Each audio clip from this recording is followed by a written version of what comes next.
Hello दोस्तों, मैं अंकित गुप्ता आपका स्वागत करता हूं फिर से आपके अपने learning platform easy to study tutorial में। जैसे कि अपन ने देखा लास्ट वीडियो के एटॉमिसिटी पढ़ रहे थे। एटॉमिसिटी में number of atoms present in one molecule, और साथ ही साथ में आपने क्या देखा, आपने ये देखा जो आपको याद रखना है, सिंपल सी बात है कि जितने एस डी और एफ ग्रुप के एलिमेंट्स हैं उन सब का एटॉमिसिटी 1 होता है। ठीक है, यानी उन सब का जो फॉर्मूला होगा, ठीक है ना, मॉलिक्यूल को लिखने का तरीका होगा केमिस्ट्री में, यानी कि जब आप इक्वेशंस वगैरह बनाओगे ना, तो इक्वेशंस वगैरह बनाओगे तो जैसे सपोज करो कि आपको बोला कि आयरन में रस्टिंग हो गया, ठीक है, यानी कि रस्टिंग ऑफ आयरन, या आपने बोला कि सोडियम ने रिएक्शन कर दी एसिड से, ठीक है, तो बताओ भी, लिख के दिखाओ, है ना, sodium react with hydrochloric acid या H2SO4, ठीक है ना।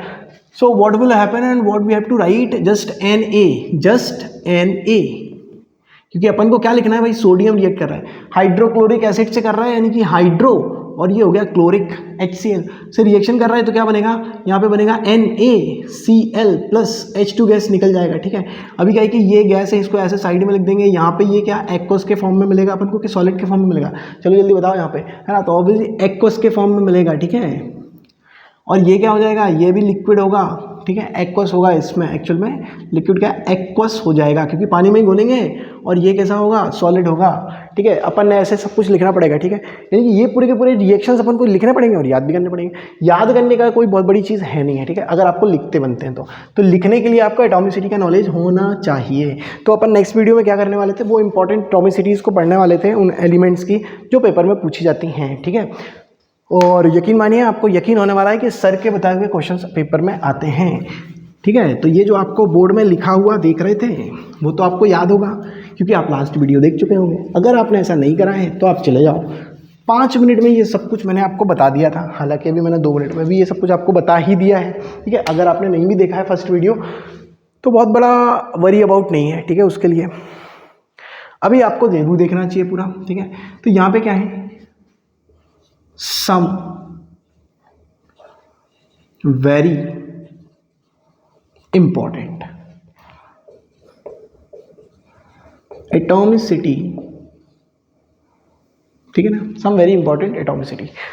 अभी एटॉमिसिटीज भी लिख सकते थे, ठीक है ना, तो यहाँ पे some very important atomicity, no problem, है ना, आई कैन राइट, क्योंकि यहाँ पे एटॉमिसिटीज लिख देते हैं। चलो ठीक है, यहाँ पे एटॉमिसिटीज क्यों, क्योंकि अपन यहाँ पे ये देखने वाले हैं कि ओजोन का एटॉमिसिटी क्या होता है सर, ओजोन, ठीक है ना, O3, ओजोन क्या है, एक गैस है। ठीक है, इस ओजोन के बारे में आपको पता होना चाहिए, नहीं मालूम है तो अभी के अभी समझ लो, 2 मिनट का ही काम है। ठीक है, यहाँ पे क्या हो जाएगा, ओजोन, ओजोन मतलब फॉर्मूला क्या, O3 लिख रहे हैं, यानी कि एटॉमिसिटी सर इसका 3 है। ठीक है, अपन को याद हो गया सर एटॉमिसिटी 3 होता है, तो इसका फॉर्मूला बनेगा O3। ठीक है, लेकिन ये बनता कैसे है सर, तो अभी क्या होता है कि अर्थ में बहुत पहले यहाँ पे क्या था, ऑक्सीजन था, O2 था। ठीक है, और यहाँ पे क्या है कि यहाँ पे सन है, और सन भाई साहब यहाँ पे अल्ट्रा वायलेट रेडिएशन, कौन से रेडिएशंस, अल्ट्रा वायलेट रेडिएशंस। ठीक है, यूवी रेज आपने सुना हुआ ना, तो यूवी रेज को ऐसे डालते हैं। ठीक है, जब अर्थ बनी थी, आग का गोला थी, और धीरे धीरे ठंडी हुई वगैरह वगैरह, जो हल्के आइटम्स थे वो ऊपर चले गए, जो भारी आइटम्स थे वो नीचे चले गए, है ना, और जो बाकी के आइटम्स थे जो ना हल्के ज़्यादा थे ना भारी ज़्यादा थे तो वो बीच में, है ना, ऐसे मिट्टी वगैरह पानी वगैरह सेट हो गया। ठीक है, तो यहाँ पे क्या हुआ कि ऑक्सीजन गैस थी, और ऑक्सीजन गैस के ऊपर क्या आया, अल्ट्रा वायलेट रेडिएशन आया। ठीक है, यानी कि ऑक्सीजन गैस को हिट किया अल्ट्रा वायलेट रेडिएशन ने, तो ये ऑक्सीजन गैस क्या हो गई, ब्रेक हो गई। ठीक है, क्योंकि हाईली रिएक्टिव होते हैं ये। ठीक है, बहुत सारी एनर्जी होती है, अल्ट्रा वायलेट रेडिएशन हमारी स्किन को बर्न कर देते हैं। ठीक है, स्किन को बर्न कर देते हैं मतलब इनमें एनर्जी बहुत सारी होती है। तो जैसे ये रेडिएशन ऑक्सीजन मॉलिक्यूल से टकराते हैं तो ये उसको ब्रेक कर देते हैं, और यहाँ पे निसेंट ऑक्सीजन के रूप में कन्वर्ट हो जाता है, मतलब इसको बोलते हैं निसेंट ऑक्सीजन। क्या बोलते हैं, निसेंट ऑक्सीजन। ठीक है, यानी कि नव जात ऑक्सीजन। ठीक है, हिंदी मीडियम वाले टेंशन ना लें, आपको इतने तरीके से पढ़ा दूंगा मैं, मजा आ जाएगा आपको। ठीक है, ओके, सो नवजात ऑक्सीजन बोलते हैं इसको।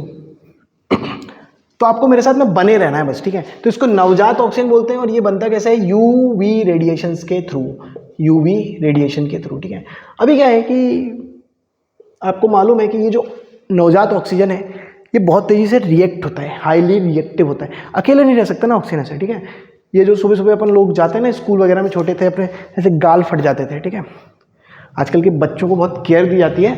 आज से अगर आप लोग पापा मम्मी से पूछेंगे ना, उनके गाल ऐसे फट जाते थे। उनकी मम्मी जो है ऐसे कपड़ा लेती थी एकदम, है ना, और ऐसे रगड़ती थी, ठीक है। अपन के भी नहीं फटते थे, अपन भी अभी के ही हैं, ठीक है, ज़्यादा पुराने हैं नहीं अपन, ठीक है। तो ये क्या होता है, हाईली रिएक्टिव होने के कारण से, हाईली रिएक्टिव होने के कारण से ये क्या करती थी, बगल में जाती थी ऑक्सीजन के पास और उससे रिएक्ट कर लेके क्या बना लेती थी, O3। तो ये क्या बन गया बेटा, ओजोन। ये सिस्टम है, ओजोन की कहानी ऐसी है, ठीक है। और ऐसे करके ओजोन बनता गया बनता गया बनता गया, तो ब्लू कलर का दिखाई देता है, ठीक है ना। ये ब्लू कलर की होती है, ठीक है, हल्का सा। और ये अर्थ के एटमॉस्फेयर में फैल गया, ठीक है। यानी कि जहाँ पे अल्ट्रावायलेट रेडिएशन जैसे ही आया, जैसे ऑक्सीजन के संपर्क में आया, तो ऑक्सीजन की जो अपर मोस्ट लेयर है हमारे इन्वायरमेंट में, ठीक है ना, अपर मोस्ट लेयर है वो काय की है, ओजोन की है, ठीक है। और ओजोन क्या करता है, ऑक्सीजन में अल्ट्रावायलेट रेडिएशन को एब्जॉर्ब करता है, ना कि रिफ्लेक्ट करता है, याद रखना, ठीक है। एब्जॉर्ब कर लेता है, मतलब ऑक्सीजन जो गैस है, ऑक्सीजन को ब्रेक आता है, वो ब्रेक हो जाती है तो एनर्जी का यूज़ हो जाता है इसको ब्रेक करने में, और ये ऑक्सीजन से रिएक्ट कर लेती है। तो ओजोन कभी भी हटने वाला नहीं है, ठीक है। जब तक अल्ट्रावायलेट रेडिएशन आते आएंगे, ओजोन बनता रहेगा, ठीक है। ये पॉइजनस होता है, आपको याद रखना है, ठीक है। कैसा होता है, ये जहरीला होता है, ये जरूर आपको याद रहेगा, पॉइजनस याद रहे ना रहे। तो ये कैसा होता है, जहरीला, ठीक है। आपको बिल्कुल याद करने में प्रॉब्लम नहीं होगी, ये जहरीला होगा, अब आप कभी भूल नहीं पाओगे इसको, ठीक है। ऑक्सीजन के बाद में आपको क्या याद रखने की जरूरत है, सल्फर। सल्फर बहुत इंपॉर्टेंट है, ठीक है ना।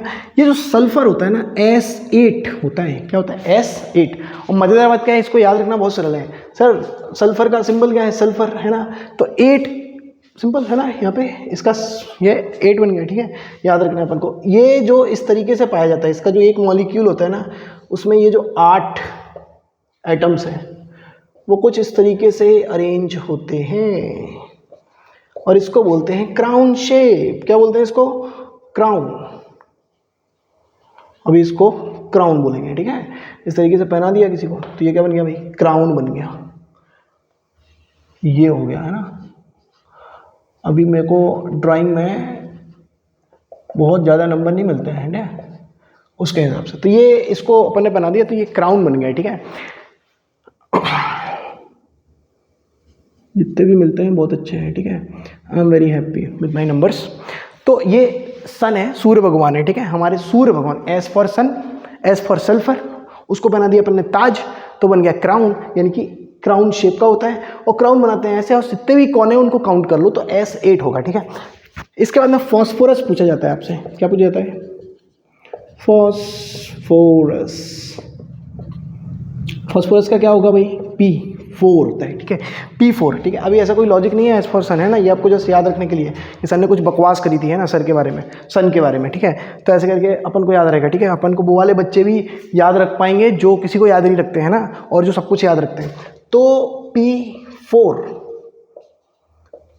अभी क्या है, हर एक P 3 बॉन्ड बनाएगा, कितने बनाएगा, 3 बनाएगा, ये बन गए 3। हर एक P के 3 बॉन्ड चेक कर सकते हो आप, 1 2 3 4, ठीक है। ये शेप याद रखना पड़ेगा आपको, अगर आपको चाहिए है कि आपको हाइब्रिडाइजेशन वगैरह भविष्य में समझ में आए, तो सर ऐसे नहीं कर रहे हैं जबरदस्ती का मेहनत, इसको याद रखना पड़ेगा, ठीक है। हाइब्रिडाइजेशन वगैरह ऐसे ऐसे ऐसे हो जाएगा, ठीक है। ये आवाज़ सुनाई दे रही ना, ये बहुत तगड़ी आवाज़ हो जाएगी कुछ समय के बाद में, ऐसे प्रैक्टिस होती रहेगी ना। तो आपका एटॉमिसिटी इंपॉर्टेंट होगा, ठीक है। इसके बाद में कुछ डायटोमिक मॉलिक्यूल्स भी होते हैं, है ना, इसको क्या बोलेंगे, ट्राइएटॉमिक मॉलिक्यूल या ऑक्टाएटॉमिक मॉलिक्यूल या टेट्राएटॉमिक मॉलिक्यूल, इन सबको बोलो पॉलीएटॉमिक मॉलिक्यूल। क्या बोलेंगे, पॉली एटॉमिक मॉलिक्यूल। तो भैया आपको समझ में आ गया मोनोएटॉमिक, आपको समझ में आ गया पॉलीएटॉमिक। पॉलीएटॉमिक में मैंने 3 बहुत इंपॉर्टेंट आपको पढ़ा दिए, और कुछ डायटोमिक हैं। तो यहाँ पे डायटोमिक में क्या हो जाएगा, सबसे पहले ऑक्सीजन, फिर बाद में हमारी सबसे ज़्यादा गैस होती है नाइट्रोजन, फिर बाद में जो सबसे ज़्यादा ज्वलनशील गैस है, ठीक है ना, हाईली फ्लेमेबल गैस हाइड्रोजन। जो ये इससे कौन बना है बेटा, हाइड्रोजन से बना है सूरज, ठीक है, हाइड्रोजन और हीलियम, ठीक है। तो हाइड्रोजन होती है ज़्यादा, ठीक है, हाइड्रोजन से, हाइड्रोजन फ्यूल है उसका, ठीक है। सन का फ्यूल क्या है भाई, हाइड्रोजन है, ठीक है। दिस इज फ्यूल, है ना, ऑफ स्टार्स, ठीक है। ये स्टार्स का क्या है, फ्यूल है। अब आपको जो मैंने फ्यूल लिखा है ना, उससे हमेशा याद रहेगा, है ना, जो ऐसा मैंने फ्यूल लिखा है उससे तो आपको वैसे भी याद रहेगा।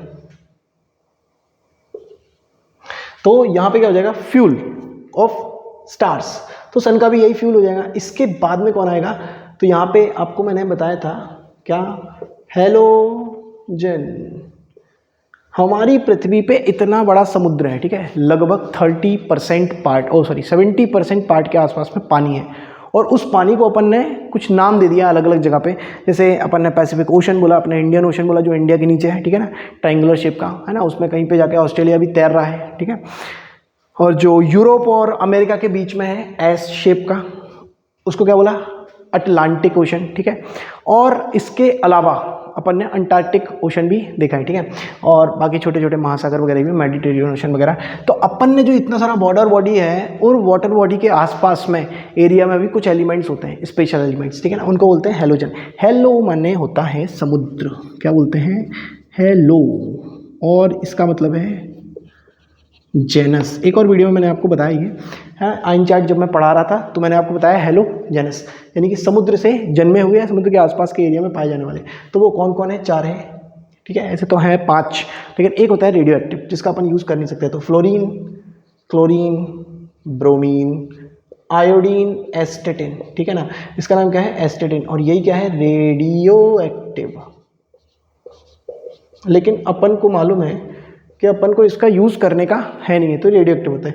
ये जो होते हैं ना, इनमें 2 लगाते हैं, 2 लगाते हैं, 2 लगाते हैं, 2 लगाते हैं, यानी कि ये भी सारे के सारे डायटोमिक होते हैं, ठीक है ना। कुल मिला के 11 गैसेस हैं हमारे पीरियोडिक टेबल में। कहाँ पे, पीरियोडिक टेबल में, इन्वायरमेंट में नहीं, इन्वायरमेंट में तो लाखों गैसेस हो सकती हैं, ठीक है, लेकिन अभी यहाँ पे क्या है, यहाँ पे पीरियोडिक टेबल में कितनी, 11 गैसेस हैं। अब 11 गैसेस कैसे, ठीक है, तो आपको बताना है काउंट करके, और मैसेज करना है उनके सिंबल। लेटर तो आप कर ही दोगे, ठीक है। तो देखते हैं कौन कितने सिंसियर हैं, और जितने सिंसियर बच्चों ने लास्ट तक मेरे को वीडियो में देखा है, तो वो सारे के सारे इन जितने भी 11 गैसेस हैं हमारे इन्वायरमेंट में, उन सबके नाम लिखेंगे, ठीक है, कमेंट बॉक्स में, ठीक है। और अगर आपको मेरा वीडियो पसंद आया तो प्लीज़ लाइक करो, अपने दोस्तों के साथ में शेयर करो, और मेरे चैनल को जरूर सब्सक्राइब करो, ठीक है।